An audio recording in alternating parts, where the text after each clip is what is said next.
Buenas noches, compañeros y compañeros, ¿se me escucha? Buenas Buenas noches, noches, licenciado, se le licenciado. escucha. Perfecto. Pondremos la clase, Meilincita, por favor.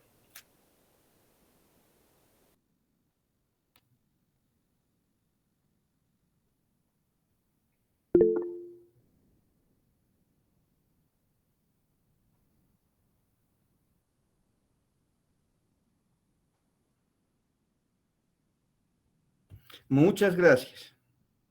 Modo presentación le pondremos, Meilincita, ¿se podrá? Gracias.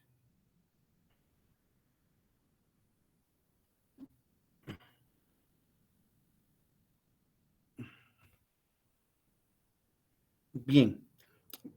Vamos con la siguiente, Meilincita, hasta donde lo hemos dejado la última clase.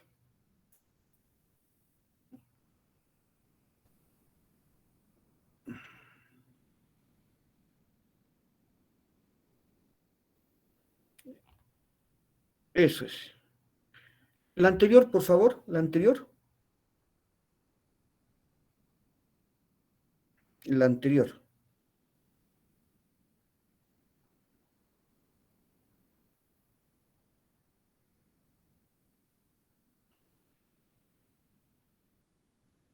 La siguiente, por favor.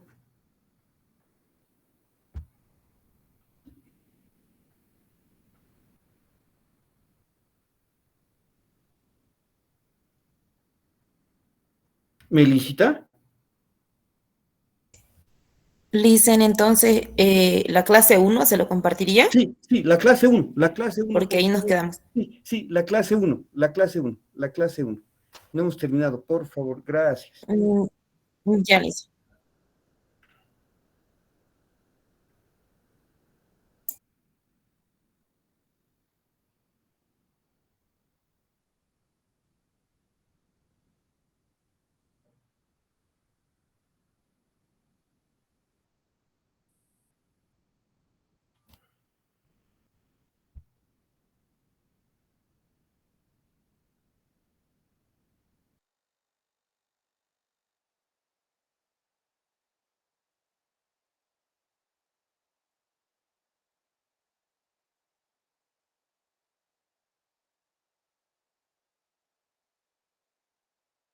¿Tiene la clase 1, Meilincita?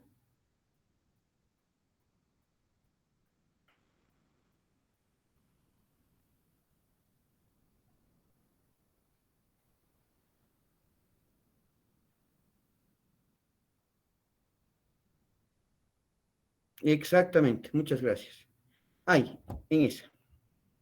Le ponemos modo presentación. Listo. Ahora sí, compañeros y compañeras, ¿me escuchan? Sí, licenciado, se le Sí, escucha. licenciado. Sí, licenciado. Sí, Perfecto. licenciado. Compañeras, mujeres, ¿se me escucha? Sí, licenciado. Perfecto. Se le escucha, licenciado.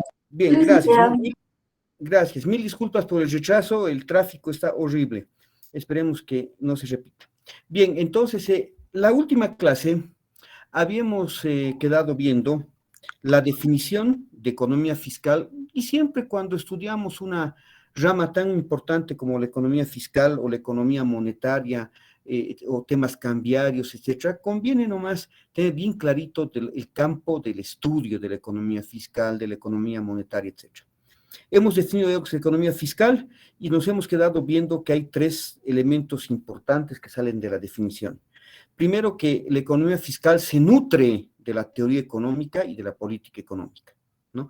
Corre por sus venas de la economía fiscal la teoría económica, la teoría micro, la teoría macro, ¿no? Por eso es que es una disciplina económica que se ocupa de estudiar la teoría y problemas de política económica, pero no en general, porque eso se abocará a la micro, la macro, ¿no?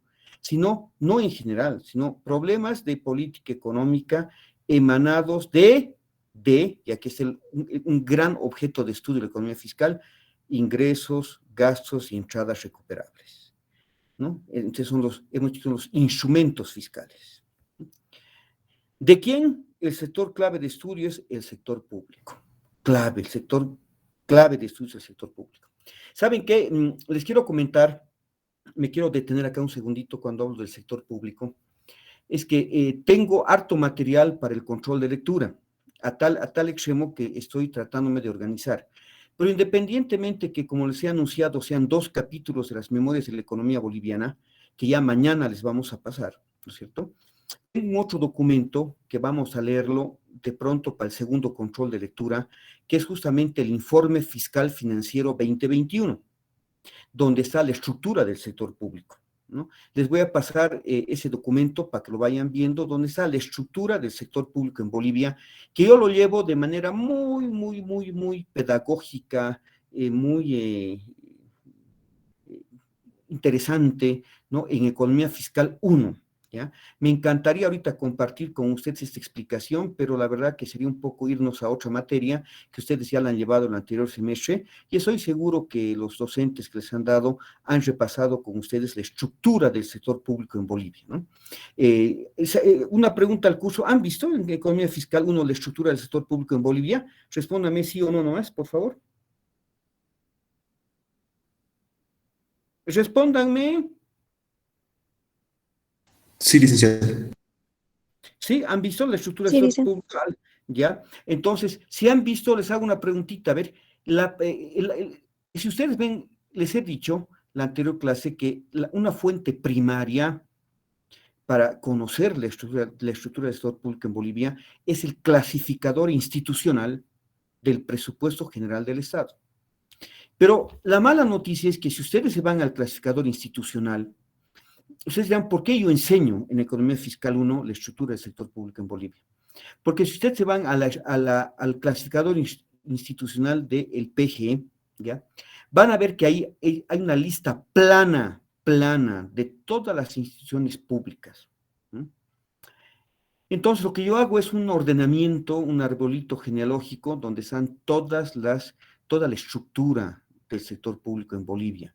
En qué se divide, en qué se subdivide, en qué se subdivide, ¿no? ¿Qué escisiones tiene? Y como ustedes han visto en Economía Fiscal 1, les hago una preguntita.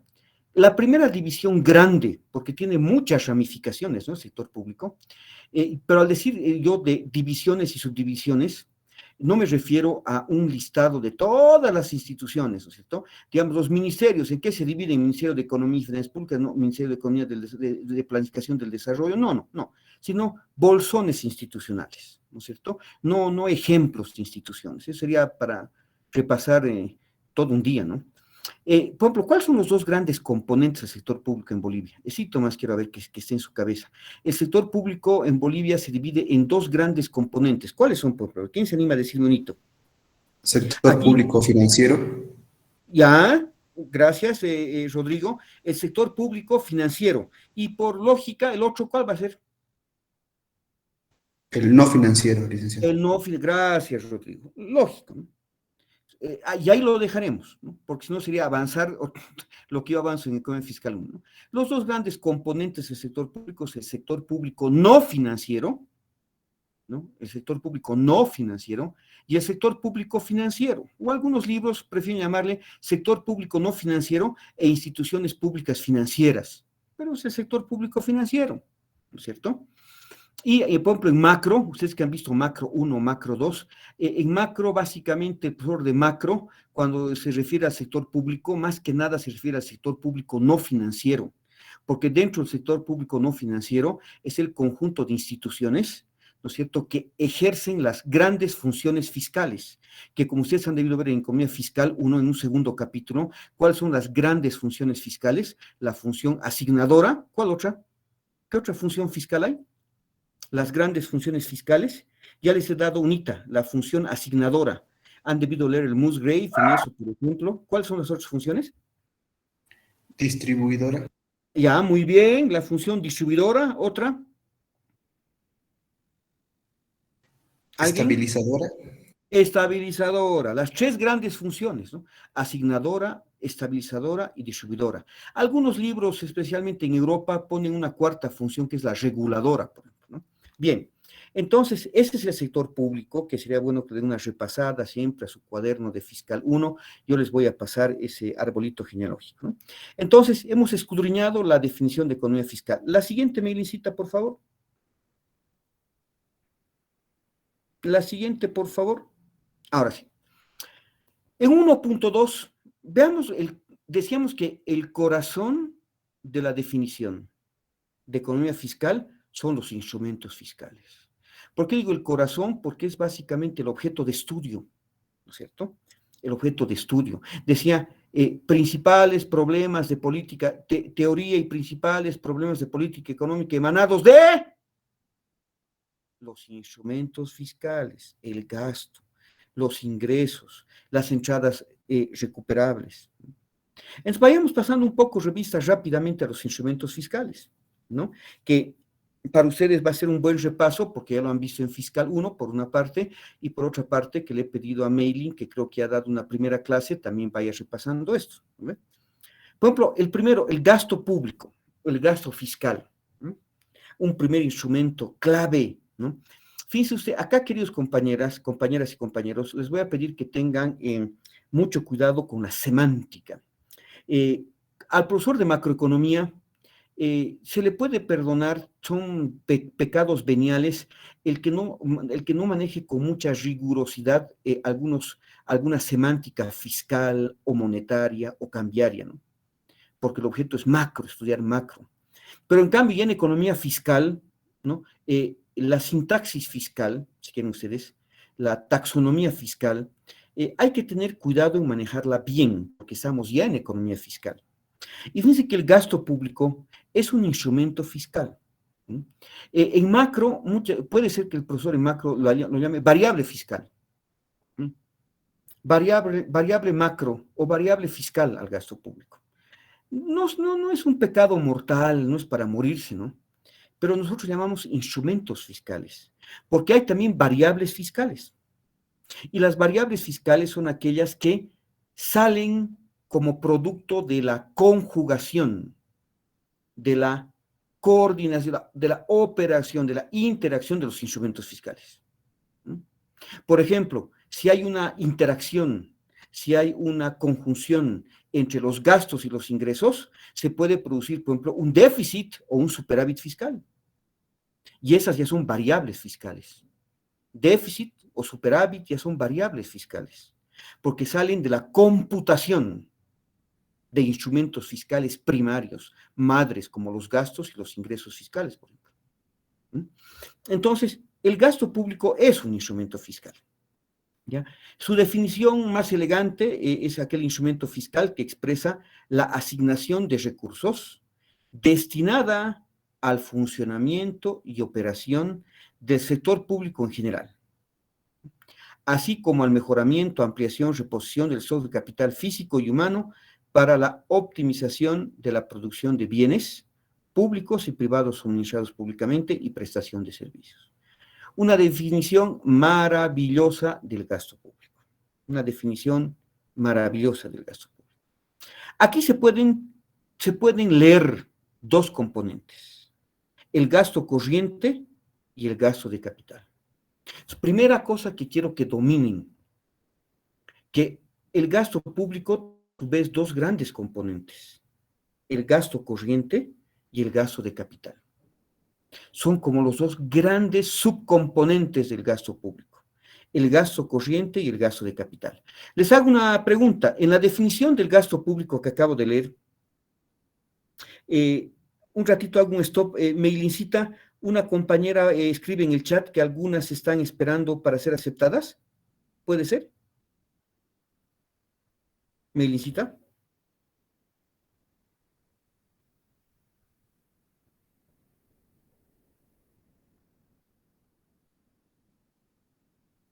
¿Sí, ya han entrado?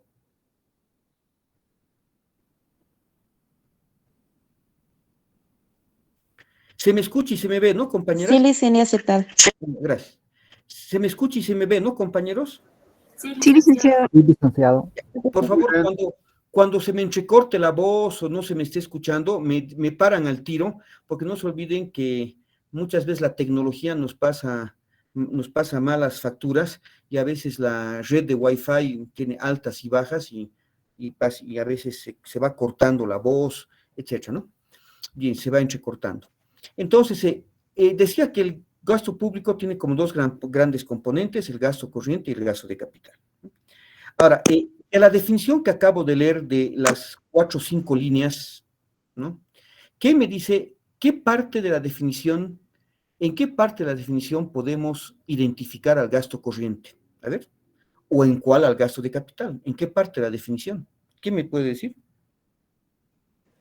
En el gasto de capital es la reposición al stock de capital físico y humano. Ya, gracias David. David nos dice que el gasto de capital está pintado más o menos a partir de, después lo que dice en general, ¿no? Así como el mejoramiento, ampliación, reposición, etcétera, de ahí hasta el final, dice David, que está el gasto de capital. ¿Están de acuerdo con él? ¿Y cuál sería el gasto corriente? Respóndanme. El funcionamiento y operación del sector público en general. Ya, correcto. Gracias, compañeros. ¿No? Dos partes que se pueden leer fácilmente de la definición.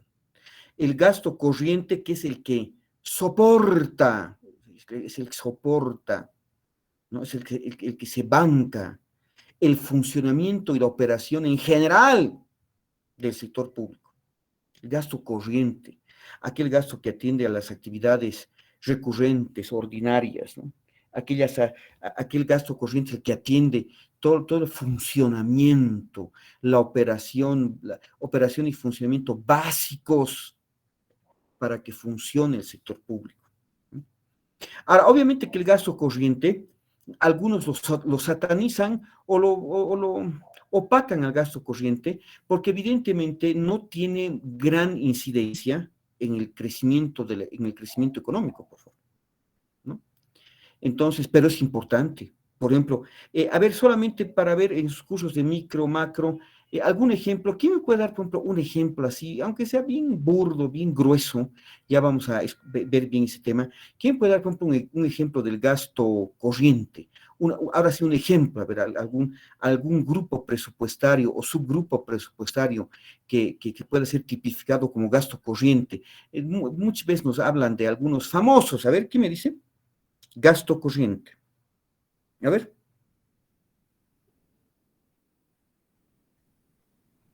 A ver. Lic, ¿podrían ser los salarios de los funcionarios Ya, públicos? excelente respuesta, gracias Efraín. Por ejemplo, los sueldos y salarios, típico gasto corriente. Ahora decíamos para el funcionamiento, pues por ejemplo, los servicios básicos, ¿no? Lo que cualquier institución pública gasta en luz, agua, teléfono, internet, seguros. Por ejemplo, los 3 grandes ejemplos de gasto corriente son el que ha puesto Efraín, todo lo que son servicios personales, que tienen que ver con sueldos y salarios, etc. Todos los servicios no personales, servicios básicos. Y un tercer grupo, esos son los materiales y suministros. Los famosos 3 grupos, 10,000, 20,000 y 30,000. Los grandes grupos del gasto corriente. ¿Sí? Bien, ahora vamos a la otra parte, el gasto de capital, ¿no es cierto? ¿No? El mejoramiento, ampliación, reposición de stock de capital. Miren, esta partecita del gasto de capital, qué definición, qué parte más maravillosa, ¿no? Rica en contenido. Dice mejoramiento, ampliación, reposición del stock de capital físico y humano para la optimización de la producción de bienes. Luego vamos a ir al paréntesis y prestación de servicios. Por ejemplo, en macroeconomía, como decimos que los profesores de macro cometen pecados veniales, un profesor de macro, cuando lee esta definición, les hago esa pregunta, esto quiero que escuchen bien. Un profe de macro, si ve esta definición, mejoramiento, ampliación, reposición del capital físico y humano, ¿qué ustedes creen que diría? ¿A eso se refiere a qué? A ver, ¿a qué? Un profesor de macro así simplista, que quiere cometer un pecadito venial. ¿A qué creen que asemeje esta definición?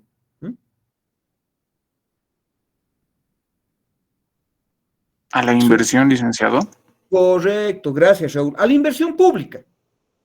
Un profesor de macro dice, eso es de inversión pública.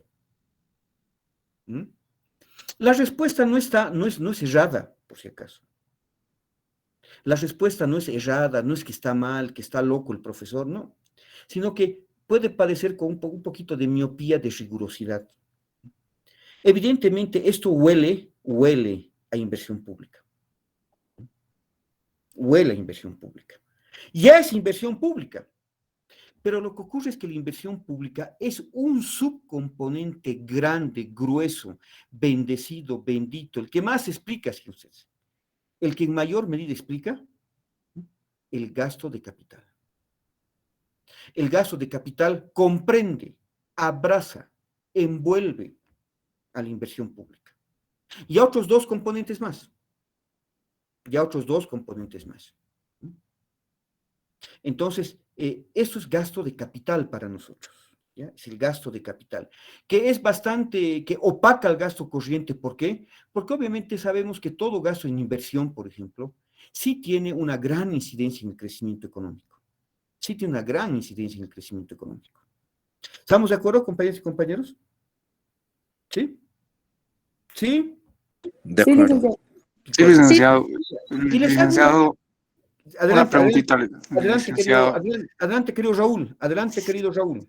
Sí, licenciado, ¿por qué existe esta diferencia de sintaxis entre la macroeconomía y la economía fiscal? ¿Ya? ¿Y en qué contextos es correcto hablar en términos fiscales y en qué contextos es correcto hablar en términos macroeconómicos? ¿Ya? Si en la práctica yo veo que, o sea, la macroeconomía y la economía fiscal conviven, digamos. Así es, Raúl. Muy buena pregunta de Raúl, muy buena pregunta. Y aprovecho tu pregunta para quedar claras algunas cosas, ¿no? Entre la macro, las dos grandes áreas técnicas especializadas del estudio de la economía, como la micro y la macro, no puede haber discrepancia con el campo fiscal, monetario, mundial, no puede haber. Si se dan cuenta, todo el campo de la economía fiscal, economía monetaria, economía mundial, ¿no? Es como economía aplicada, es como una micro y macro aplicadas, que tienen su propio marco teórico, como la teoría fiscal, la teoría monetaria, la teoría cambiaria, claro que sí, claro que sí. No debe haber contradicciones, y no las hay. ¿Por qué? Porque, por ejemplo, cuando yo doy macro, el profesor de macro debería referirse exactamente a lo que yo estoy diciendo. El profesor de macro debería decirles, los grandes instrumentos fiscales son el gasto público, y el gasto público se divide en gasto corriente y gasto de capital. Las entradas no recuperables, las entradas recuperables, así debería hablar el profesor de macro. Y el profesor de fiscal, obviamente, igualito, en la misma línea. Entonces no habría ninguna contradicción, no habría ninguna incompatibilidad, que no la hay en el fondo. Pero lo que pasa es que el profesor de macro, como a veces su orientación es más modelística, va a lo que realmente tiene incidencia, va a lo que importa, ¿no? Va a lo que importa. No, es como cuando ustedes corren un modelito econométrico, ¿no es cierto? A veces en la nube, cuando ven una regresión lineal, ¿no es cierto? A veces se excluye a veces a los outliers, ¿no? Se excluye a los datos que no están en la nube, ¿no? Entonces, el profesor de macro, como le interesa el tema modelístico, se va a las variables que realmente hacen más, tienen una mayor incidencia, que tienen mayores efectos reales. Como por ejemplo, dentro del gasto, para un profesor de macro, lo más importante del gasto fiscal es la inversión pública. Lo demás es secundario. No es que no existe,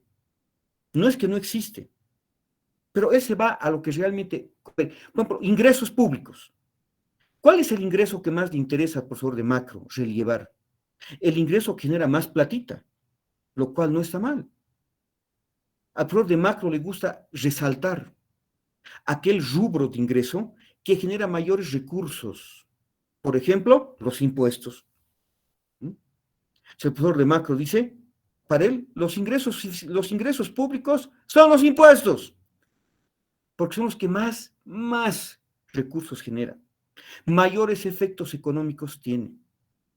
Pero con eso no es que está contradiciéndolo al profesor de fiscal que dice, dentro de los ingresos se subdividen en ingresos corrientes, ingresos de capital. Los ingresos corrientes se dividen en ingresos tributarios, ingresos no tributarios. Los ingresos tributarios se dividen en aquellos de mercado interno y de mercado externo.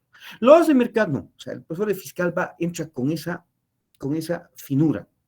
Pero para el profesor de macro, los impuestos son los que generan más recursos. El gasto que más nos importa para que tiene efectos reales en el crecimiento, en el empleo, la inversión pública. ¿Te das cuenta, Raúl, lo que te quiero decir? ¿Sí? ¿Sí? Sí, licenciado. Ahora obviamente, el profesor, el profesor ideal es aquel que hable, pues, bien de todo, digamos, ¿cierto? Pero obviamente el profesor de macro no está obligado a dominar monetaria, fiscal, ¿no es cierto? ¿No? Entonces, por ejemplo, en este momento yo no soy experto en el tema monetario, por eso no doy clase de economía monetaria, ¿no es cierto? Balbuceo la economía monetaria. Y si alguien me pregunta qué es el M1 y dentro del M1 hay el M1, 2A, 2B, qué es el M2, el M3, el M4, el M5 y aquí llamamos el multiplicador de Patinkin, bueno, el encaje legal, qué tipos de encaje legal hay, entonces ya tendría que ser profesor de monetaria, ¿no? Entonces yo por eso tal vez englobo y digo, los instrumentos monetarios, listo. ¿No es cierto? Entonces, a veces al profesor de macro le gusta hablar de, ¿por qué creen que les he dicho que el profesor de macro habla más del sector público no financiero? Porque ahí están el ejercicio de las funciones fiscales, la función asignadora, por ejemplo, ¿no es cierto? Que es la que tiene mayor incidencia en el crecimiento. Porque ahora alguien me dirá, pero ¿acaso en macro no importa el sector público financiero? No, importa, pero no se olviden que la intermediación financiera no tiene mayor incidencia en el crecimiento que estas actividades de inversión pública, donde está la función asignadora, Pareto óptimo, etcétera, etcétera, ¿no es cierto? Entonces, no hay contradicción para nada, sino que el producto de macro, cuando se refiere al tema fiscal o al tema monetario, agarra los componentes más gruesos que le interesan y que tienen más efectos reales, etcétera. ¿Sí, Raúl? ¿Sí? Sí, licenciado, muchas gracias. Perfecto. Ahora, yo les hago una preguntita para estar tranquilo. Estamos hablando harto de que, por ejemplo, el gasto de capital opaca al gasto corriente porque tiene mayor incidencia en el crecimiento, ¿no? A ver, si yo les pido, hagan de cuenta que están en su defensa de tesis o examen de grado, ¿a qué llamo crecimiento económico? No les digo la definición. Si quieren ustedes, me pueden decir la definición, pero la más concreta que hay, que es de Javier Salay Martín, uno de los grandes exponentes de nuestra disciplina en temas de crecimiento y desarrollo. O si quieren mejor, me voy más al indicador, a la formulita, ¿no? Al indicador de crecimiento económico. ¿A qué llamamos crecimiento económico? Si yo les digo, la tasa de crecimiento económico de Bolivia, el presidente Arce se ha referido este último 6 de agosto en su discurso al crecimiento económico. Ha destacado la estabilidad y el crecimiento, ¿no? Si el crecimiento económico en Bolivia, en base a eso, inclusive hacen el segundo aguinaldo, si va a haber segundo aguinaldo, ¿no? Entonces digo, el crecimiento económico en Bolivia 2021, 2022 es del 5%, por ejemplo, ¿no? Ese 5%, ¿de dónde se lo obtiene? A ver, dale, Al David. ampliamiento de la capacidad productiva, ¿no?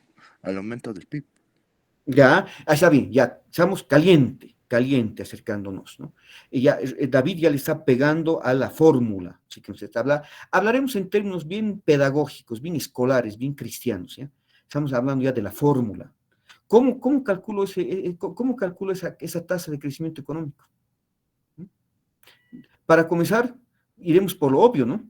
Es un porcentaje, es una variación, vamos primero con el tema matemático, es una variación porcentual. ¿Estamos de acuerdo todos? Luego vamos a hablar del indicador, pero es una variación porcentual. Pues decimos que la tasa de crecimiento económico ahorita es 5%, ¿no? Es una variación porcentual de un año respecto a otro. ¿Estamos de acuerdo ahí? ¿Sí? De ¿Sí o no? acuerdo. Sí, licenciado. Ya. Sí, licenciado. Ahora, ¿variación porcentual de qué? ¿De qué? Del PIB. Bien, tiene mucha razón Efraín, pero ya como estudiantes que somos de Fiscal 2, después de haber visto micros, macros, no podemos decir el PIB sin el apellido. No podemos decir solamente el nombre, ¿no es cierto? Aquí es importante ponerle el apellido. ¿Qué PIB? Per cápita. PIB real. Vamos a ir a lo per cápita. Primero PIB, ¿quién nos dijo real? Perdón, ¿quién nos dijo real? Sí, PIB real. Licenciado. Primero hay que poner el apellido, PIB nominal o PIB real. No podemos hacerlos así, PIB a secas. Primero, cuando hablamos de crecimiento, de lo que sea, estamos hablando de una variación porcentual del PIB real, del PIB real. Y ya no vamos a entrar a diferenciar lo que es el PIB nominal del PIB real, porque eso ya ni siquiera se ve en macro, se ve en introducción a la economía, ¿no? Al menos yo cuando he dado introducción a la economía ya diferencio lo que es el PIB nominal del PIB real, el tipo de cambio nominal del tipo de cambio real, por ejemplo. Es una variación porcentual del PIB real. Ahora, les digo lo siguiente, quiero que ustedes me digan qué indicador es, qué tasa es. Variación porcentual del Producto Interno Bruto real. Escúchenme bien. Variación porcentual del PIB real. Ahora ustedes díganme, ¿qué indicador es ese? ¿Qué tasa es? Variación por delta porcentual del PIB real. Eso es igual a, ¿qué indicador es ese? Dígame. ¿A qué es igual? Variación porcentual del PIB real. Dígame el indicador. Al revés. La fórmula dice, licenciado. Claro, la fórmula es PIB variación real del porcentual. año 2 menos PIB real del año 1 sobre PIB real del año 1. Exactamente, es la fórmula. Esa fórmula, muchas gracias Ignacio, esa fórmula que Ignacio la ha descrito tan bien, se llama variación porcentual del PIB real. ¿Estamos todos de acuerdo o no? ¿Sí? Sí, licenciado. Ya. Ahora, ¿a qué es igual eso? Tasa de crecimiento. Tasa, ya, muy bien. ¿Tasa de crecimiento de qué? Bien, estamos Del viendo PIB. bien. Del Tasa PIB de real. crecimiento. Del PIB real, licenciado. Ya, tasa de crecimiento, generalmente se dice tasa de crecimiento del producto, se dice. Entonces aquí hay que evitar un error de tipo 1. Ustedes me dirán, pero está diciendo cosas obvias el licenciado, no nos cree sonsos, ¿no? Es que un primer error de tipo 1. Hay gente que a la variación porcentual del PIB real le llama tasa de crecimiento económico, que no es un pecado mortal, puede ser un pecado venial, pero hay que ser más rigurosos. La variación porcentual del PIB real es la tasa de crecimiento del producto. Importantísimo indicador. Es la tasa de crecimiento del producto. A veces llaman tasa de crecimiento de la producción también. Variación porcentual del PIB real. Importantísimo. Ahora, siguiente tasa. Tasa de crecimiento económico. Ahora, ¿a qué es igual? ¿A qué es igual la tasa de crecimiento económico? Hemos dicho que rigurosamente hablando, la tasa de crecimiento económico no es igual a la variación porcentual del PIB real. Su fórmula es muy parecida, pero hay que hacer una pequeña afinación. ¿Cuál será? Algún compañero nos dijo hace un ratito, les comento, parafraseo. No me acuerdo qué compañero nuestro ha parafraseado.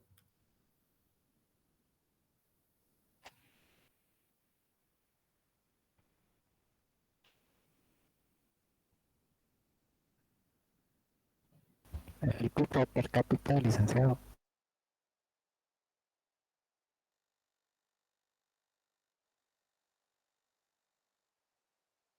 Perdón, compañero, ¿puedes repetir? El PIB per cápita, licenciado. Ya, gracias, Iván. Perfecto, Iván le ha dado en el clavo, ¿no? Entramos en otra medida al PIB real per cápita. La variación porcentual del PIB real per cápita. Y es una aproximación estándar que se maneja a nivel internacional de lo que es la tasa de crecimiento económico. Son dos grandes conceptos, ¿no? La tasa de crecimiento del producto y la tasa de crecimiento económico. Uno es la simple variación del PIB real y el otro es la variación porcentual del PIB real per cápita. ¿No, compañeros? ¿Estamos? Compañeras mujeres, ¿estamos? ¿Están muy calladas? Sí, licenciado. Sí, licenciado. Sí, licenciado. Licenciado. Ya, ahora les hago una pregunta. ¿Qué diferencia hay cuando hablamos ya de desarrollo? Estamos hablando de crecimiento, ¿no es? Crecimiento del producto, crecimiento económico. ¿Ve? Ahora, pasamos a lo que es desarrollo. En desarrollo, hay indicadores de desarrollo económico que tienen algún grado de aceptación, otro no. El desarrollo económico, ustedes se dan cuenta, más lo maneja como un concepto, ¿no? No hay tasa de desarrollo económico. Naciones Unidas saca un índice de desarrollo humano, índice de desarrollo económico, índice de desarrollo global, incorporan varios criterios, ¿no es cierto?, que son discutibles en algunos casos, en otros no. Mucho más estandarizados a la tasa de crecimiento del producto y la tasa de crecimiento económico, ¿no? Eso sí se habla bastante con medición, ¿no? 5%, 4%, ¿no? Entonces, o ha habido una depresión negativa, ¿no? Pero cuando hablamos de desarrollo, ¿qué es ¿cómo ustedes pueden decirme conceptualmente cuál es la diferencia de desarrollo a crecimiento? Calidad de vida de la población. Ya, está muy bien, David. Ignacio, ¿querías complementar?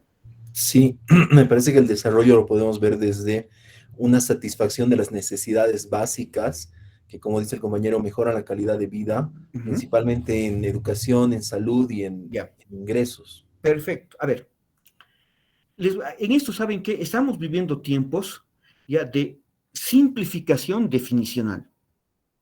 Están de moda las definiciones, les cuento así, directas, ¿no? Por ejemplo, ustedes ya deben ¿están viendo preparación y evaluación de proyectos o no? Sí, sí, licenciado.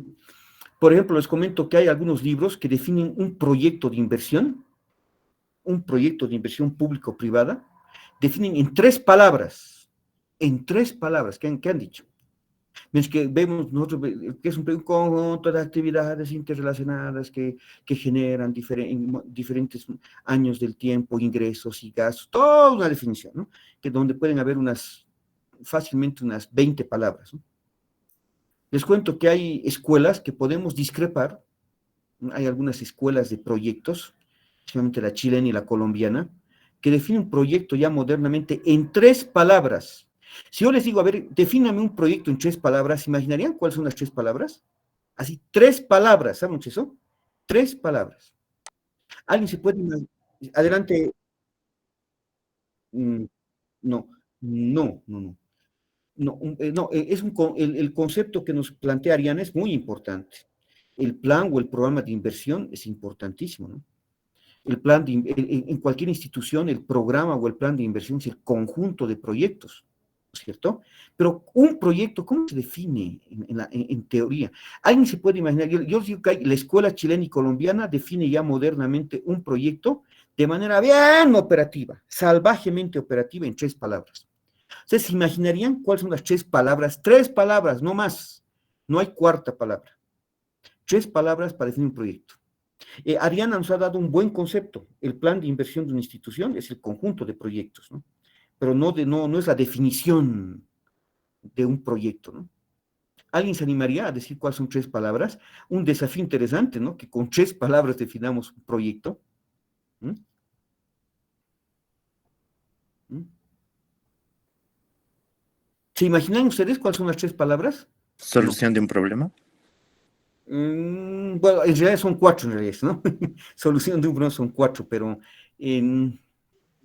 sería una interesante definición de 4 palabras, ahí está, David, pero la definición de 3 palabras es otra, ¿no? ¿Ya han llevado preparación de proyectos? ¿Sí? Sí, licenciado. ¿Han llevado o no? Sí, sí, licenciado. ¿Cuál es el producto de la preparación del proyecto? Después de hacer todos esos estudios de viabilidad de mercado, ¿qué estudian con el profesor? Estudio de mercado, tamaño, localización, estudio organizacional administrativo, estudio legal, estudio ambiental, todos, ¿no? ¿A qué apuntan? ¿Cuál es el producto de todo eso? Plan de trabajo. Cerca, caliente. Si yo, digamos, me da flojera preparar un proyecto, contrato una consultora, ¿no? Una consultora que tiene varios profesionales, yo confío, les pago, y no me dan todos los tremendos anillados, ¿no? De la preparación del proyecto. Pero básicamente, ¿cuál es el producto que más me interesa, a lo que me voy? Después de preparación de proyectos, ¿qué llevan? ¿Qué material llevan después de preparación de proyectos? Después viene evaluación, licenciado. Evaluación, ya. ¿Y la evaluación sobre qué concepto trabaja la evaluación? La preparación le da una posta a la evaluación. Toma evaluación, es mi producto. Yo soy el señor preparación. Le paso la posta al señor evaluación. ¿Qué El producto? flujo de caja, Lick. Flujo de caja, el flujo de caja, que son 3 palabras. Flujo de caja, 3 palabras. Vean libros modernos de la escuela colombiana. La Universidad de los Andes está punteando harto que queda en Bogotá. Grandes precursores como Raúl Castro, Karen Mocate, Ramón Rosales.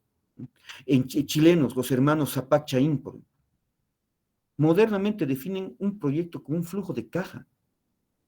Parece una definición salvaje, ¿no? Y si se dan cuenta, puede ser salvaje, muy directa, pero no está tan alejada de la realidad. Porque ustedes ven la definición chacharosa, la definición bien latosa de un proyecto con un conjunto de actividades interrelacionadas, sistemáticas. ¿Se dan cuenta? El fondo, ¿cuál es? Que todas esas actividades, ¿qué generan? Beneficios y costos. Y eso es un flujo de caja. Eso es un flujo de caja. Bien, entonces es un paréntesis. Ahora vamos al tema de desarrollo. Lo mismo con desarrollo. Uno de los economistas más connotados del mundo en este rato en temas de crecimiento y desarrollo es un economista español naturalizado americano que es profesor de Yale University, que se llama Javier Sala y Martín. Importante Sala y Martín. Es un moderno así, porque nosotros tenemos grandes próceres de la economía antiguitos en el tema de crecimiento y desarrollo, ¿no? ¿Quién por ejemplo, no se acuerda de Harrod, de Tomar? ¿Quién no se acuerda de Solow? Importante Solow, ¿no? Un grande del crecimiento es Robert Solow, premio Nobel. Y ya modernamente, luego también Amartya Sen, otro, ¿no?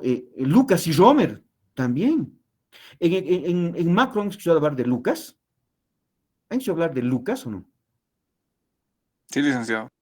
Hoy se habla harto de Lucas, uno de los economistas todavía vivos más importantes que hay, Lucas. Lucas es el padre de una corriente de pensamiento importante, los nuevos clásicos.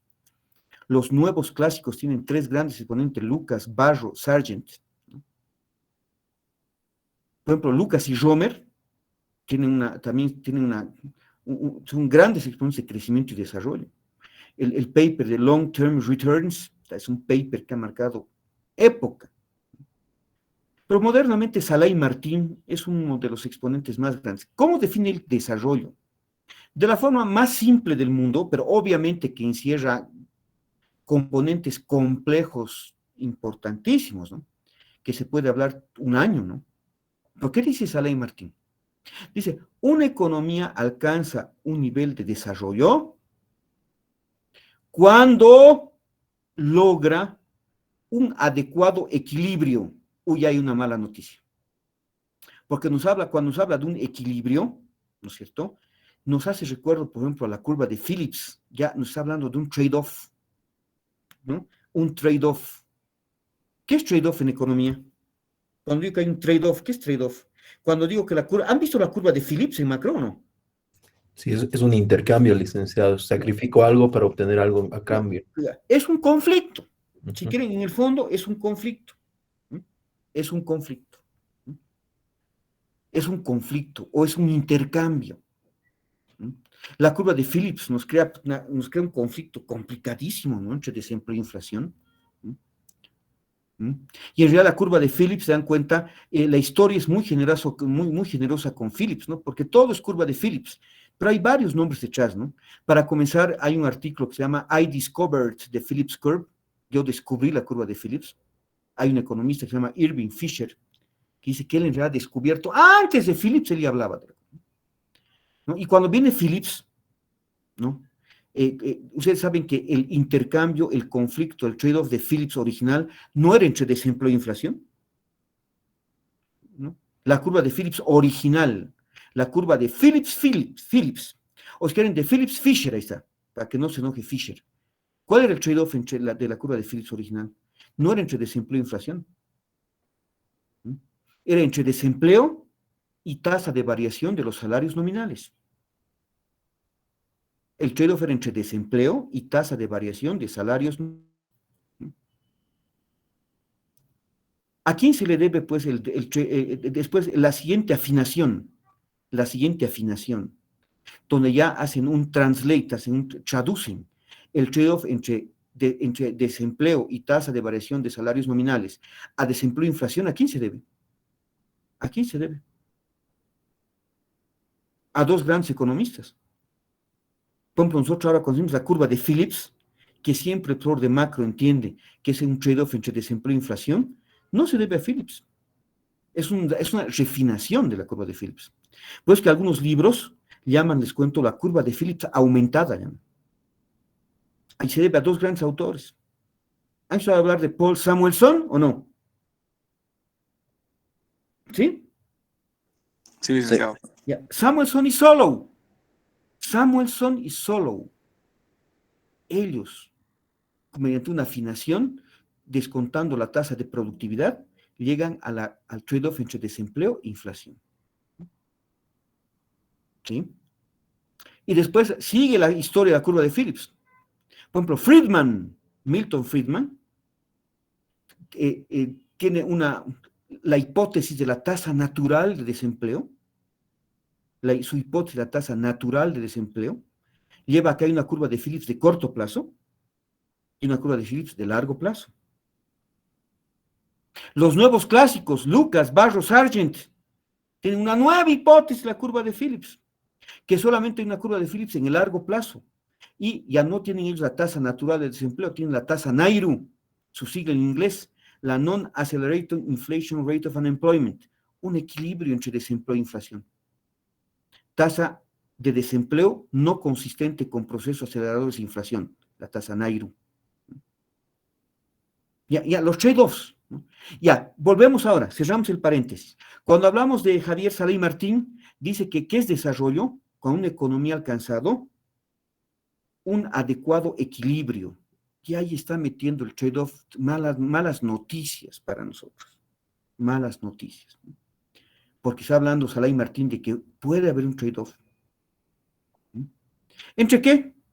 Entre dos grandes componentes. Entre eficiencia, donde ahí está metiendo Saley Martín todo ese crecimiento del producto, crecimiento económico, y ¿cómo engloba Saley Martín todo lo que han hablado ustedes, compañeros, muy adecuadamente, mejor calidad de vida, etcétera, etcétera? ¿Saben qué?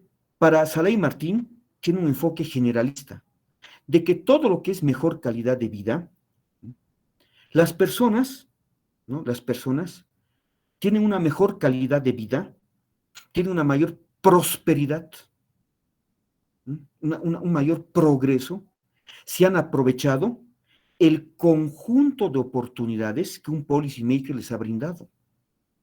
Si yo tengo dos hijos y soy un buen padre, ¿ya? Les brindo el mismo conjunto de oportunidades a mis dos hijos. Ahora, puede que uno lo aproveche y otro no. Puede que con el mismo conjunto de oportunidades que les he dado, un hijo mío llegue a hacer un PhD en economía. Termina siendo su PhD en Harvard. Y otro hijo mío, que ha desaprovechado el conjunto de oportunidades, puede que llegue a ser un vago, digamos, ¿no? Que ni siquiera sale profesional, etc., ¿no? Pero yo no he sido mal padre, ojo. He brindado el mismo conjunto de oportunidades. Y el conjunto de oportunidades que se brinda a la sociedad en su conjunto es parte de un concepto grande que se llama equidad. Equidad. ¿No? De la calidad de vida, yo llego a la equidad. Entonces, ¿qué dice Saley Martín? Una economía alcanza un nivel de desarrollo cuando ha logrado un adecuado equilibrio entre eficiencia y equidad. ¿Mm? Y fíjense que la economía tiene ramas modernas que estudian solo esto. Por ejemplo, cuando yo les hablo del tema de eficiencia económica, espero que ustedes me sepan responder, ¿cuál es la rama de la disciplina económica que estudia exclusivamente eficiencia económica? Respóndame. La micro. Economía del bienestar. Les comento, en algunos planes de estudios como el nuestro, esa rama no tiene nombre propio y se estudia en una micro 2, pero somos muy tacaños en brindarle un puchito de micro 2 a esa rama. Ha respondido bien Ignacio, es la economía del bienestar, una rama importante. Yo ya le he dicho a nuestro director, a Roberto, de que deberíamos en unas siguientes jornadas, en una siguiente optimización del plan de estudios, tenemos que meter economía del bienestar. Y les comento algo. ¿Saben que la economía del bienestar es el marco teórico de la gestión de proyectos?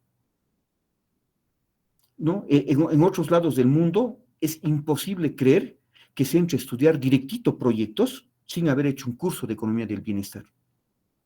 Marco teórico de la preparación y evaluación de proyectos, economía del bienestar. El que no sabe bien economía del bienestar no va a aprovechar en su verdadera dimensión el rico estudio de la preparación y evaluación de proyectos.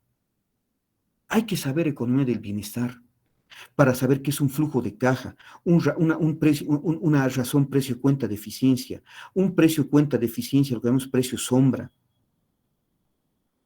Hay gente que se cree que es experta en proyectos solo por saber construir un flujo de caja y sacar un BAN o una TIR. Listo, ya soy experto en proyectos. Eso hoy día lo hace hasta una calculadora, ni siquiera una computadora. Una buena calculadora financiera, le meten los ingresos, le meten los costos, le meten la tasa de descuento intertemporal, la tasa de interés, le meten cuántos años tiene el flujo, aprietan un botón, sale el BAN, sale la TIR. ¿Eso es ser experto en proyectos? Yo puedo decir que soy un experto en evaluación de proyectos por calcular un pinche flujo de caja y sacar un indicador tan conocido, tan rudimentario como el BAN. No. El experto en proyectos es el que conoce bien la economía del bienestar. Por eso cuando yo les hablo de estas escuelas colombianas, de estas escuelas chilenas de proyectos, lo primero que hay en sus libros es, primero, repaso a la economía del bienestar. Como un libro de macro, ¿no? Un libro de macro a veces hace un repaso de lo que es cuentas nacionales. Un buen libro de fiscal hace un recuento de lo que es macro. Los libros de proyectos, les comento que primero estudian economía. Y les comento algo, libro de Stiglitz, Economía del Sector Público. Hay un capítulo de repaso de economía del bienestar. Por la función asignadora. Por la función asignadora. Entonces, muy importante, el equilibrio adecuado entre eficiencia y equidad. Economía del bienestar estudia la eficiencia. Y la equidad, hoy hay una rama que es la economía de las políticas sociales, que aborda, y les comento una cosa, alguien cuando escucha hablar equidad, dice, no, esa rama es bien subjetiva, se ve pobreza, desigualdad, justicia social, esa rama, no, modernamente se ha vuelto una rama súper técnico el tema de equidad. Así como hay paquetes econométricos, así como hay softwares econométricos como el TSP, como el IBIUS, como el Stata, así también les cuento que hay paquetes econométricos para que estudien el tema de equidad. Uno de ellos, el más conocido ahora, es el Gauss, que ven los cambios en el bienestar. Aquel de ustedes que se acuerda bien de un buen curso de micro, en micro, sin ir lejos, se ve medidas de cambio, se ve medidas que capturan el cambio en el bienestar. ¿Quién no se acuerda de la variación equivalente y la variación compensatoria? ¿Se acuerdan en micro de la variación equivalente y la variación compensatoria? Que se mide a través de integrales. Desde ahí comenzamos el estudio serio de la equidad. Eso es desarrollo, eficiencia y equidad. La mala noticia de Saleh y Martín, que eso sí que hoy en día es discutible para muchas corrientes de pensamiento, es que Saleh y Martín lo presenta como un trade-off. Si quiero ser bien eficiente, es traduciendo equidad, es sacrificando equidad. Si quiero ser bien equitativo, es sacrificando eficiencia. Yo quiero maximizar los ingresos fiscales o los ingresos impositivos. Quiero maximizar, ¿qué me importa? Aunque los pobres paguen más, pero quiero maximizar mi recaudación a costa de equidad. O al revés, quiero ser bien equitativo, que los pobres no paguen impuestos. Estoy sacrificando la recaudación fiscal. Entonces, hay algunas personas que hay muchos economistas que están de acuerdo con el trade-off entre eficiencia y equidad. Otras no, tienen un enfoque menos satanistas. Dice que en algunos casos pueden ser complementarios la eficiencia y la equidad. Pero lo que sí está demostrado es que en este enfoque bendito donde hay complementación entre eficiencia y equidad, les comento que es solamente un corto plazo. Pero después en un mediano y un largo plazo, Generalmente tiende a haber esto. Vean, han debido ustedes escuchar el último encuentro de economistas en el Banco Central. El último encuentro de economistas del Banco Central. Se ha hablado de ese trade-off. El trade-off entre inflación y crecimiento se deriva de ese trade-off entre la curva de Phillips, de eficiencia y equidad. El presidente Arce ha hablado de esto. Bien, entonces, a eso me refiero con que el gasto de capital es el que tiene mayor incidencia en el crecimiento económico. Bien, vamos adelante. Pasamos a otro instrumento, los recursos del sector público. Les he dicho que en el tema fiscal no hay que hablar tan alegremente de los ingresos fiscales, sino vamos a ser rigurosos. Si alguien quiere hablar de ingresos fiscales, tiene que hablar de entradas recuperables. En cambio, si alguien tiene flojera hablar de ingresos recuperables, ingresos no recuperables, o ingresos y entradas no recuperables, hable de recursos. El equilibrio de cualquier sistema de presupuesto, ¿no? El equilibrio es entre gastos y recursos y gastos, el equilibrio presupuestario. Recursos. Fíjense ustedes, desde acá, compañeros, quiero que vayan pensando en algo. Si yo les digo que los grandes componentes de un presupuesto son los gastos y los recursos, y todo sistema de presupuesto, en el caso de Bolivia, regulado por la ley 1178, ley SAFCO, establece como principio número 1 el equilibrio entre recursos y gastos. El presupuesto, entonces, ¿cuánto va a ser el saldo de un presupuesto? A ver, quiero que me digan si es verdadero o falso lo que voy a decir. En un presupuesto, si los gastos son mayores que los ingresos, hay déficit fiscal. Si los ingresos son mayores que los gastos, perdón, estoy hablando de recursos, perdón. Si los gastos son mayores que los recursos, hay déficit fiscal. Si los recursos son mayores que los gastos, hay superávit fiscal. ¿Verdadero o falso lo que estoy diciendo?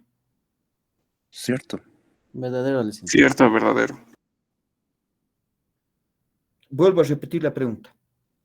En un presupuesto fiscal, si los gastos son mayores que los recursos, déficit. Al revés, superávit fiscal. Vuelvo a repetir.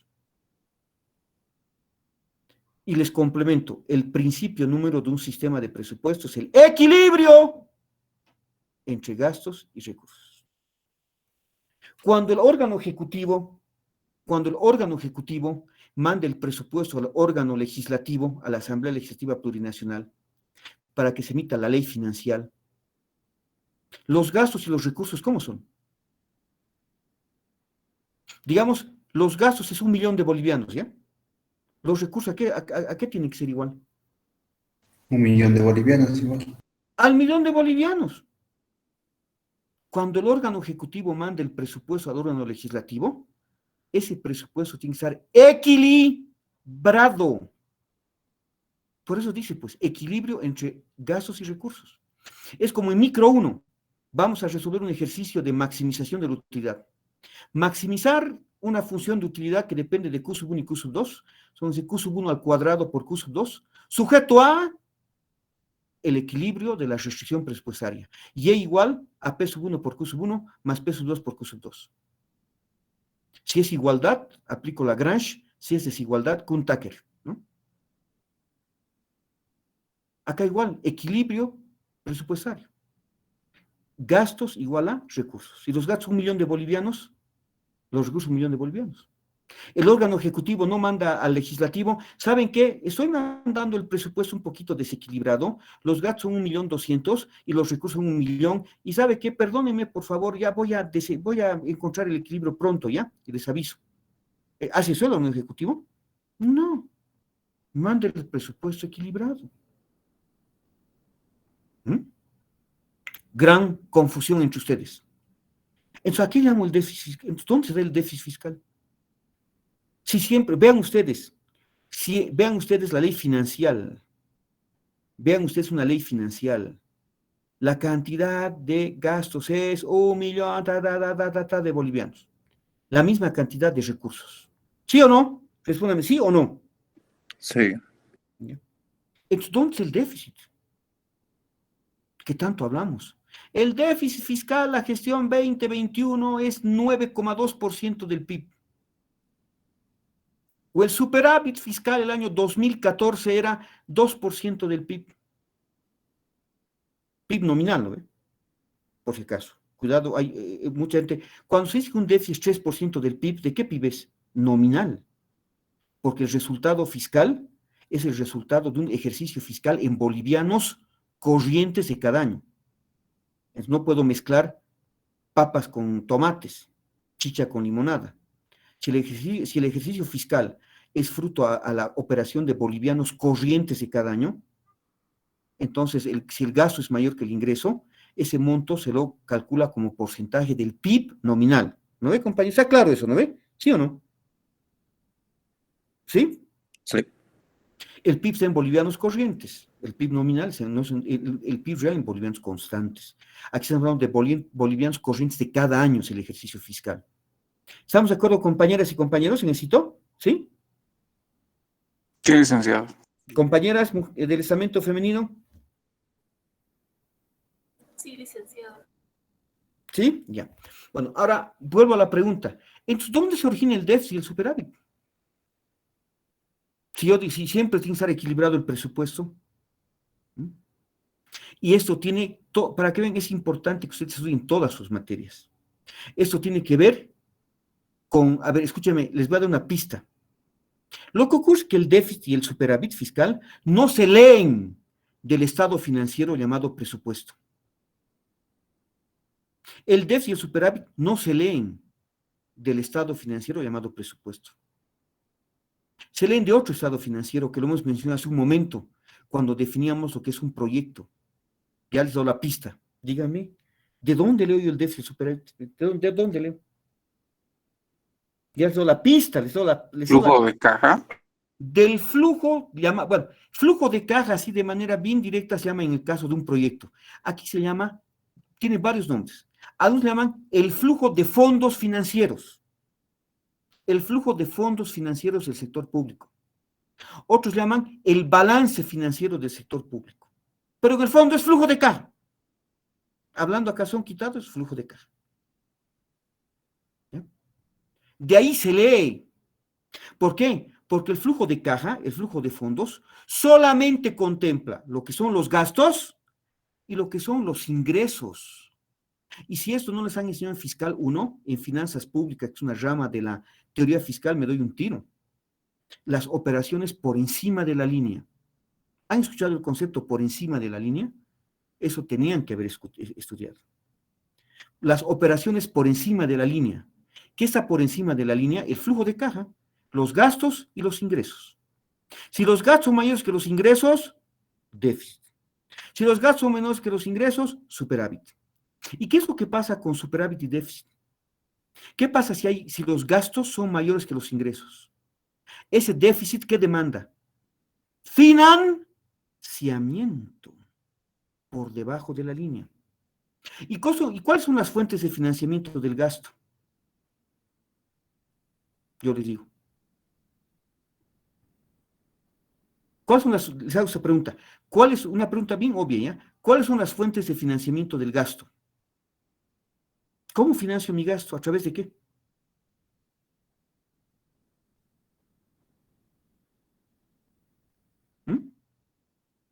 Decimos, ¿no? Los impuestos sirven es importante pagar impuestos porque de ahí se financia el sueldo de los profesores, de los maestros. Entonces, ¿cuál es la fuente de financiamiento del gasto? Los ingresos. Repitan eso, a ver, todos como en colegio.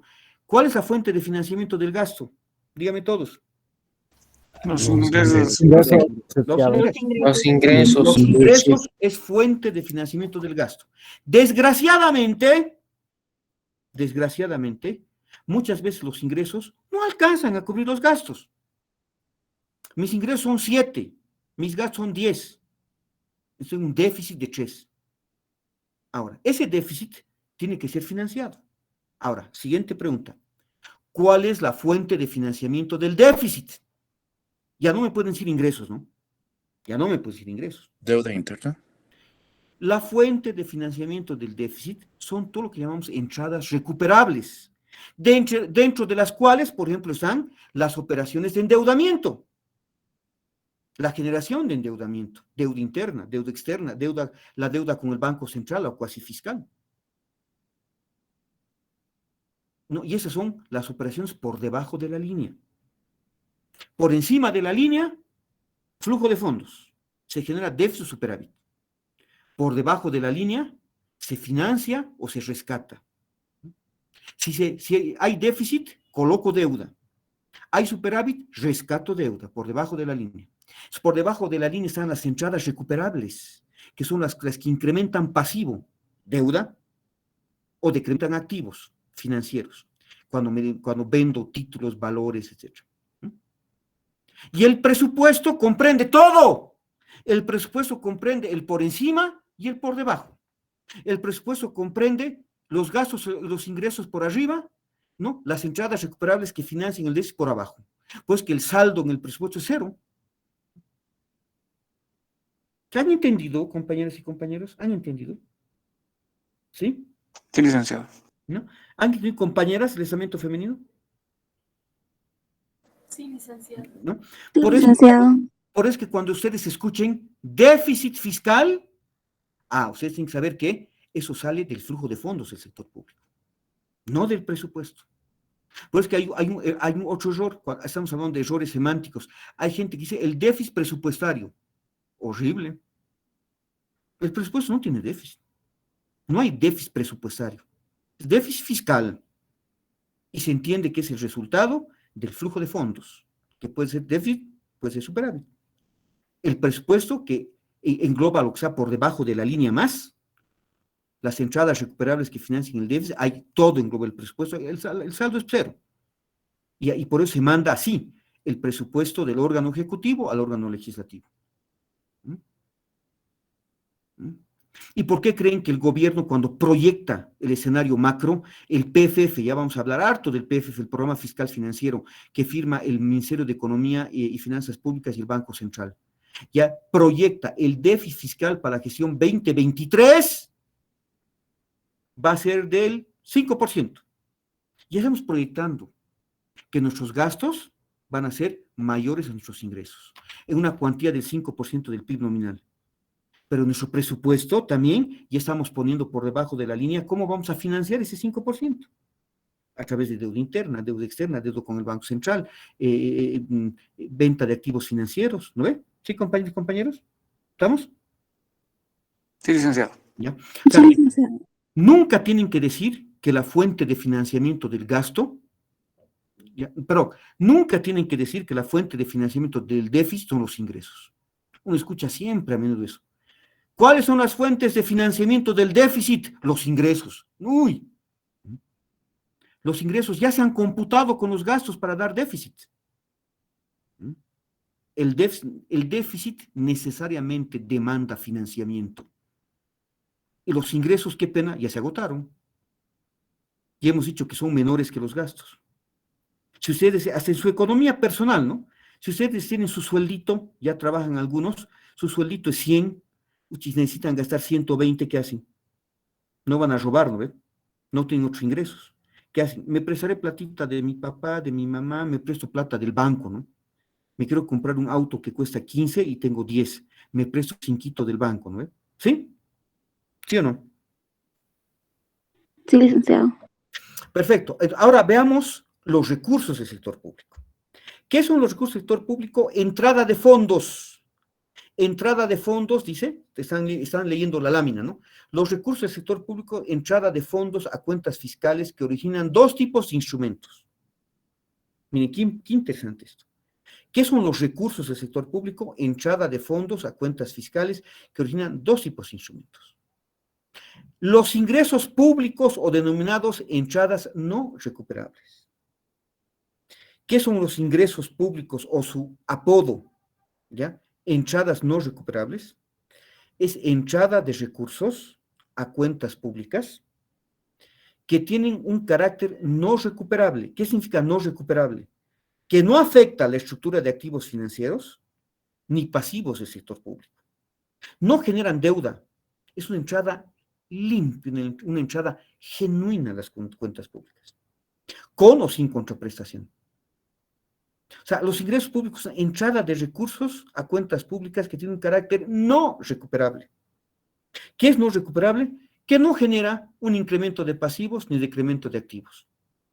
Gran ejemplo, por ejemplo, los impuestos.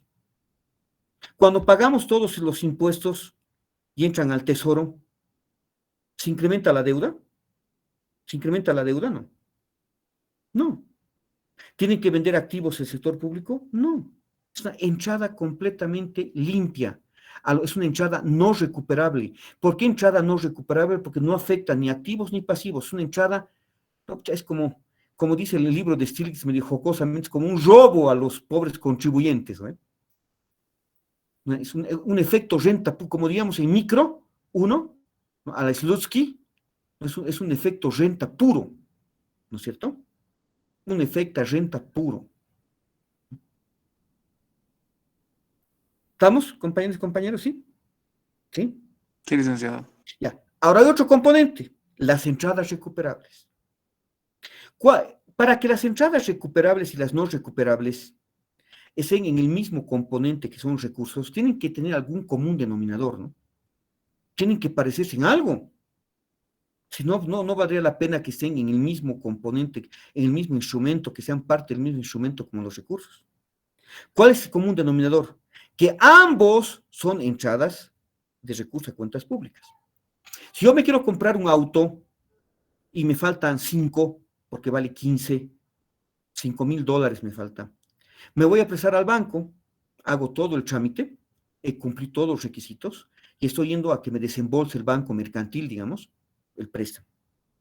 Cuando me dé los $5,000, esos 5,000, ¿dónde? Es una entrada para mí. Es una entrada. Entran recursos. En mi flujo de caja es una entrada. Pero una entrada muy particular. No es una entrada no recuperable. Porque esta entrada es una entrada que me está afectando mis pasivos en el corto, mediano o largo plazo. Porque si yo me presto plata del banco mercantil, se me va a generar lo que llama un servicio de la deuda. ¿Y qué es servicio de la deuda? Un flujo de intereses, porque me cobra intereses el banco, es el verdadero costo financiero, es lo que me gana, y el concepto de amortización, que es la devolución del capital. Si yo me presto 5, ¿cuánto voy a devolver al banco? Más de 5. Es más, a veces incluso la gente dice que termina devolviendo el doble al banco, ¿no ve? Siempre escuchamos, ¿no ve? Es una macana prestarse del banco porque son tan rateros de que si uno se presta 2,000, termina devolviendo 4,000. ¿No ve que uno escuche eso, no? ¿No ve? Porque obviamente hay una tasa de interés, hay una generación de pasivo. Es una entrada recuperable porque me afecta. Ahora, digamos que no quiero generar un empréstito. El gobierno no quiere generar un empréstito y va a financiar un déficit fiscal vendiendo activos financieros. Voy a vender títulos, valores, acciones, participaciones de capital. Entonces, tampoco cuando venda una participación de capital, no es una entrada genuina y limpia, porque tiene como contraprestación el ahorro de otro agente. Y yo estoy disminuyendo mis activos financieros. Sea porque incremente pasivos o porque disminuye activos, es una entrada recuperable, porque afecta, como dice acá, entrada de recursos a cuentas públicas que generalmente disminuyen activos financieros e incrementan pasivos del sector público. Este tipo de entrada de recursos no constituyen ingresos. No son ingresos. Las entradas recuperables no son ingresos. No son ingresos. Entonces, los recursos que comprende, entradas no recuperables, entradas recuperables. Las entradas no recuperables son también llamados ingresos fiscales. Son entradas que no afectan ni activos ni pasivos. Las entradas recuperables son entradas recuperables, no son ingresos, porque afectan. ¿Cómo afectan? Afectan la estructura de pasivos generalmente hacia arriba o la estructura de activos financieros generalmente hacia abajo. ¿Se ha entendido, compañeras y compañeros? ¿Sí? ¿Se ha entendido? Sí, licenciado. Sí, licenciado. Compañera Samento femenino, muy tímidas hoy día. Me han entendido, me han escuchado, me han entendido. Sí, licenciado. Ya, Sí, licenciado. gracias. La siguiente, por favor, Menisita. Bien, ahora, 1.3. Vamos a lo que es la política fiscal, que es lo que vamos a estudiar este semestre. Vamos a lo que es la política fiscal. Hemos definido ya lo que es la economía fiscal. Hemos definido ya lo que es la economía fiscal. ¿Mm? Y es importante entender que la economía fiscal se divide en dos áreas especializadas. Es importante saber que la economía fiscal se divide en dos áreas especializadas. La primera se llama teoría fiscal, que han estudiado todo el semestre pasado.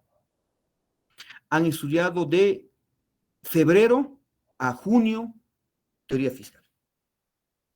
Y la otra es la política fiscal, que vamos a estudiar hasta finales de año. Pero definiremos un ratito lo que es teoría fiscal. Hay que saber lo que es teoría fiscal, porque en política fiscal vamos a estar en varios momentos del tiempo rememorando temas de teoría fiscal. Estamos con la polera de la política fiscal, pero nuestro marco teórico es la teoría fiscal. ¿Cómo se ve la teoría fiscal? Subrama de la economía fiscal, que se ocupa del estudio de los aspectos normativos. ¿Y saben qué se entiende por aspectos normativos? No es un concepto leguleyo, por si acaso, como manejan los abogados. Aquí normativos no significa leyes, decretos, normas, no. Aspectos normativos se entienden aquí teoría pura. Por eso ¿qué se ve en economía fiscal? En teoría fiscal, teoría del gasto público, teoría de los ingresos públicos, teoría de la deuda pública. Los aspectos de teoría pura. Entonces, ¿qué estudia la economía fiscal? Los aspectos normativos, teoría pura, y aspectos financieros, emanados los instrumentos fiscales. ¿Qué es aspectos normativos? Teoría de los instrumentos fiscales, teoría del gasto, teoría del ingreso, teoría de la deuda. ¿Y qué son los aspectos normativos? Todas son las finanzas públicas, el marco teórico del presupuesto como tal, de la política presupuestaria. Por eso que decimos, ¿cuál es la subrama? ¿O cuál es aquella rama de la teoría fiscal que estudia los aspectos normativos? Hacienda pública. ¿Cuál es la subrama de la teoría fiscal que estudia los aspectos financieros? Finanzas públicas. ¿En qué se divide la teoría fiscal, por ende? ¿En qué se divide la teoría fiscal? En hacienda pública y finanzas públicas. Hacienda pública estudia aspectos normativos de teoría pura, finanzas públicas, los elementos financieros.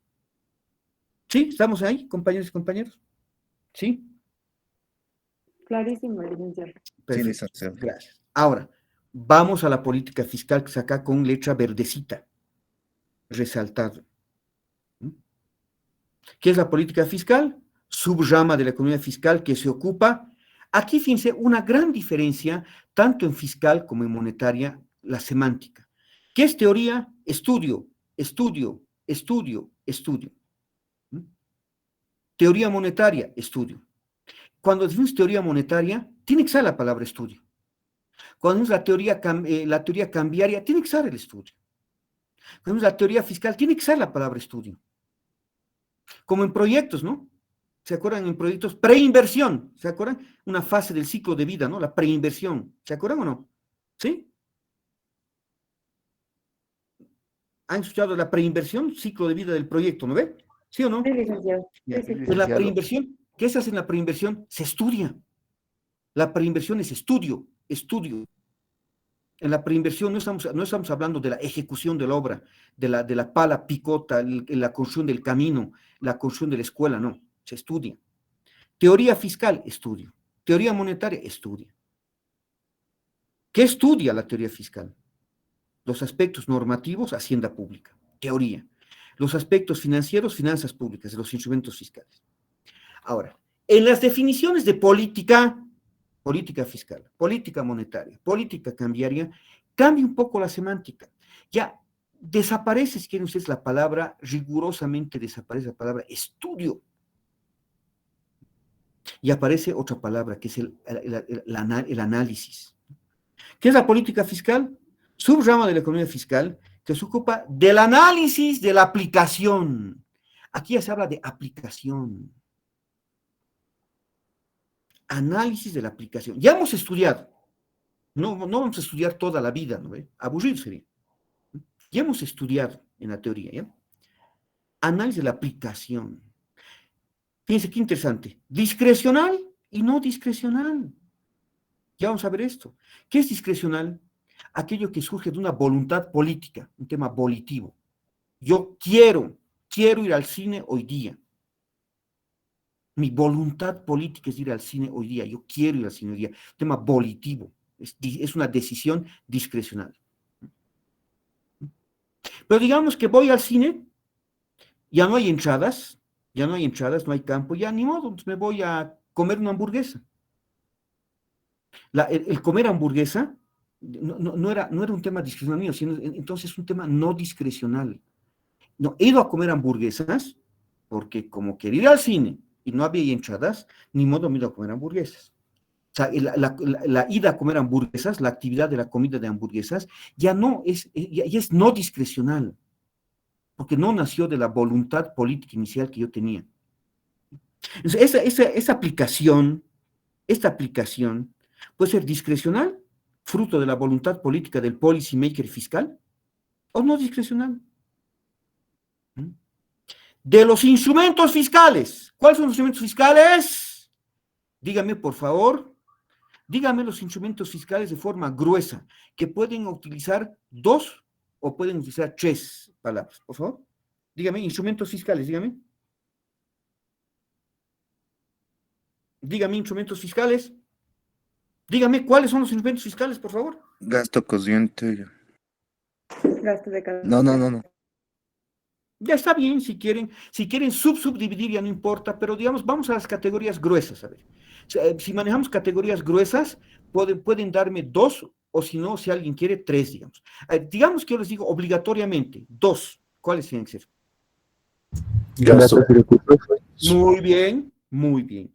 Gastos públicos y recursos públicos. Ahora les digo, obligatoriamente, denme 3. ¿Cuáles son? Denme 3. El licenciado puede ser ingresos fiscales, gastos fiscales, crédito público. ¿Ya? Pues está muy bien la respuesta, pero si yo les digo denme 3 gruesos, tiene que ser gasto público, ingresos públicos, que es lo más común, ¿no? La gente siempre quiere escuchar gastos e ingresos. Está en nuestra cabeza, ¿no? Desde micro, gastos e ingresos. Pero ahí, si utilizo la palabra ingresos, ya les he dicho en la anterior clase, si utilizo la palabra ingresos, tiene que ser 3. Tiene que ser gastos, ingresos, y el tercero, ¿cuál sería? ¿Cuál sería el tercero? En la lámina anterior estaba. ¿Cuál sería el tercero?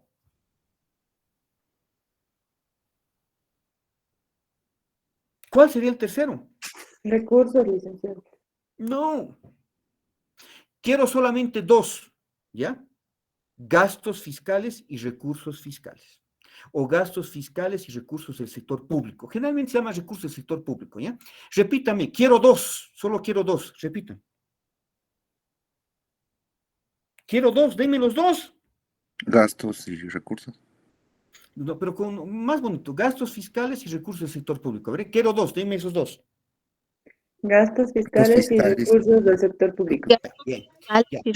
El sector público. Perfecto. Ahora, pero como yo soy bien economicista, ¿ya? Quiero escuchar la palabra ingresos, si no me corto las venas. Entonces, denme 3. A ver, ya les he dado la pista. ¿Cuáles son? Gastos fiscales, ingresos y entradas recuperables. Correcto. Gastos fiscales, ingresos fiscales y entradas recuperables.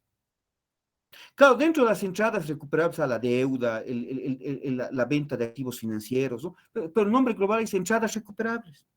¿Estamos o no? ¿Sí? Sí, licenciado. Bien. Entonces, la política fiscal, subrama de economía fiscal, se ocupa del análisis de aplicación discrecional y no discrecional. Vamos a ir sobre eso después. ¿Ya? De los instrumentos fiscales para alcanzar, luego vamos a ir sobre el paréntesis, ¿ya? Para alcanzar determinados objetivos económicos. Después vamos a ir sobre los paréntesis que dice medios y fines, ¿ya? O sea, fíjense ustedes, la aplicación de instrumentos, no importa si es discrecional o no discrecional, la aplicación de los instrumentos, ¿ya? Es para algo, ¿no? No voy a aplicar instrumentos fiscales, monetarios, cambiarios por deporte, por si acaso. No, pues. Yo aplico instrumentos fiscales, yo aplico instrumentos de política macro, instrumentos fiscales, monetarios, cambiarios, para alcanzar determinados objetivos. Y estos objetivos, ¿qué tienen que ser? Económicos. Alguien dirá, esa palabra económicos, después de objetivos, ya saluda la bandera, ¿no? Cháchara, no. No. Si los objetivos son económicos, la política es económica. Por los objetivos los conoceréis. Porque si los objetivos no son económicos, puede ser política tecnológica, política deportiva, política educativa, política sanitaria, política policíaca. Pero si el objetivo es económico, la política es económica. Y puede ser política económica en general, y en particular puede ser política fiscal, política monetaria, política cambiaria, que tanto evaluamos en los modelos ISLM, ¿no? En macro. En el modelo Mandel-Fleming, por ejemplo.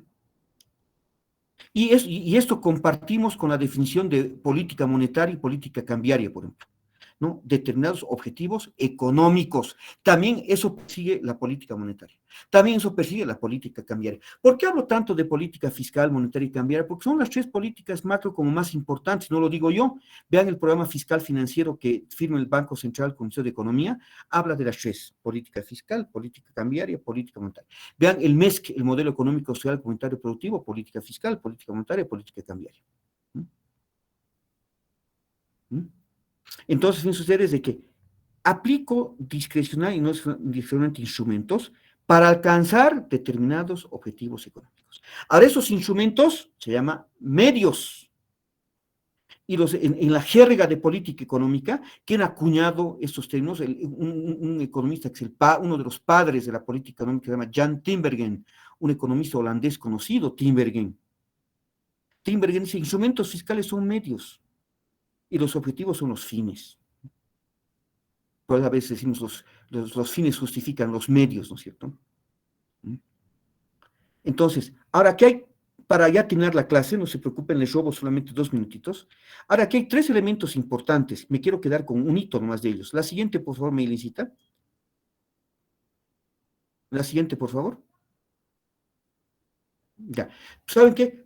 Acá lo que quiero es, vamos a ver estos 3, son 3 elementos que se derivan, escudriñando la definición de política fiscal, ¿no? Surgen esos 3 elementos. Pero yo quiero quedarme solamente con el 2i. Vamos a los 3, ver la siguiente clase. Pero yo me quiero quedar con el 2i. ¿Ya? Dice, surgen 2 categorías claves de la política fiscal: los instrumentos y los objetivos económicos. Por la naturaleza de los objetivos, se reconoce si una política es económica en general o fiscal en particular. En fin, ustedes, queridos compañeros, aquí nacen 2 elementos claves de la definición de una política fiscal o monetaria, que son los instrumentos y los objetivos. Memoricen eso. La sangre que corre por las venas de una definición de política macro, ya son instrumentos y objetivos. Instrumentos y objetivos. Parte clave de la definición de política fiscal: instrumentos fiscales, objetivos económicos. Parte clave de la definición de política monetaria: instrumentos monetarios, objetivos económicos. Parte clave de la definición de política cambiaria: instrumentos cambiarios, objetivos económicos. ¿Sí, compañeros y compañeros? ¿No es cierto? ¿Sí? ¿Me han entendido? Sí. Por eso es que hay grandes capítulos en el avance de política fiscal, como los objetivos y los instrumentos. ¿Sí? ¿Me han entendido? Sí, licenciado. Sí, licenciado. Bien. Sobre esto vamos a continuar la siguiente clase. Estoy yendo bien pausadamente para ir homogenizando conocimientos. Pero ahora, compañeros, antes de despedirnos, quiero comentarles 2 cositas. La primera, mañana me voy a poner de acuerdo con Mailing para ya compartir con ustedes en el WhatsApp grupal y en el Moodle, ¿no es cierto?, en el espacio virtual de la materia, el material para el control de lectura número 1. Primera cosa. Segunda cosa, por favor, quiero hacer un anuncio oficial. También lo voy a hacer a través del WhatsApp, porque hay gente que puede no haber venido. Ya está acondicionado nuestro campus virtual de la materia en el Moodle, ¿no es cierto? Ya está acondicionado, ya le he puesto cortinitas, le he puesto